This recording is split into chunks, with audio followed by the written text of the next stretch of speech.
दिल्ली के सीएम अरविंद केजरीवाल को गिरफ्तार कर बीजेपी बड़ी मुसीबत में फंस गई है। कानून लड़ाई हो या जनता के बीच की लड़ाई, हर जगह आम आदमी पार्टी लीड लेते हुए दिखाई दे रही है। केजरीवाल की गिरफ्तारी का मुद्दा लोगों में चर्चा का विषय बन गया है। सवाल उठ रहे हैं कि कोई सबूत नहीं है, गवाह भी वो लोग हैं जो बीजेपी के नेता हैं और गिरफ्तारी भी की गई है। तो चुनाव का ऐलान होने के बाद साफ है कि बीजेपी को केजरीवाल से डर लग रहा है।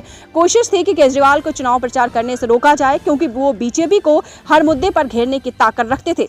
केजरीवाल के सवालों का जवाब बीजेपी के पास नहीं था। साथ ही जनता के बीच केजरीवाल की लोकप्रियता का तोड़ भी बीजेपी के पास नहीं था। ऐसे में केजरीवाल प्रचार नहीं कर सके, इसीलिए चुनाव का ऐलान होते ही ईडी ने उन्हें गिरफ्तार कर लिया। लेकिन बीजेपी का ये पैतरा भी काम करता हुआ नहीं दिखाई दे रहा है, क्योंकि अब केजरीवाल जेल से बाहर आते दिखाई दे रहे हैं। दरअसल अरविंद केजरीवाल ने ईडी की गिरफ्तारी को सुप्रीम कोर्ट में चुनौती दी है और कोर्ट इस मामले में सुनवाई कर रहा है।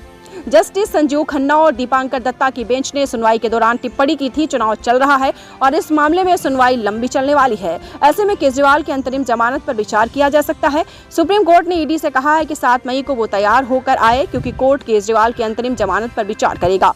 दरअसल कोर्ट में सुनवाई के दौरान केजरीवाल की तरफ से दलील देते हुए अभिषेक मनु सिंघवी ने कई सवाल उठाए थे। सिंघवी ने कहा था कि केजरीवाल को चुनाव प्रचार से रोकने की साजिश थी, इसीलिए उन्हें गिरफ्तार किया गया, जबकि केजरीवाल की तरफ से ईडी के हर सम्मन का जवाब दिया गया था। इसी को लेकर कोर्ट ने कहा कि चुनाव को देखते हुए केजरीवाल की जमानत पर विचार किया जा सकता है। सबसे बड़ी बात यह है कि कोर्ट में केजरीवाल की तरफ से जमानत की कोई अर्जी दाखिल नहीं की गई। फिर भी जस्टिस संजीव खन्ना और जस्टिस दीपांकर दत्ता की पीठ ने केजरीवाल को अंतरिम जमानत देने पर विचार करने की बात कह दी।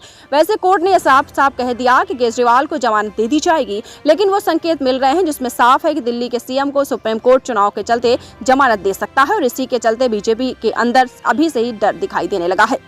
सुनवाई के दौरान जस्टिस संजीव खन्ना ने सवाल किया है कि चुनाव की तारीख की घोषणा कब हुई थी। सिंघवी ने जवाब दिया 16 मार्च और को गिरफ्तारी 21 मार्च को हुई। जस्टिस खन्ना ने कहा हमें उम्मीद नहीं थी कि केजरीवाल को गिरफ्तार कर लिया जाएगा।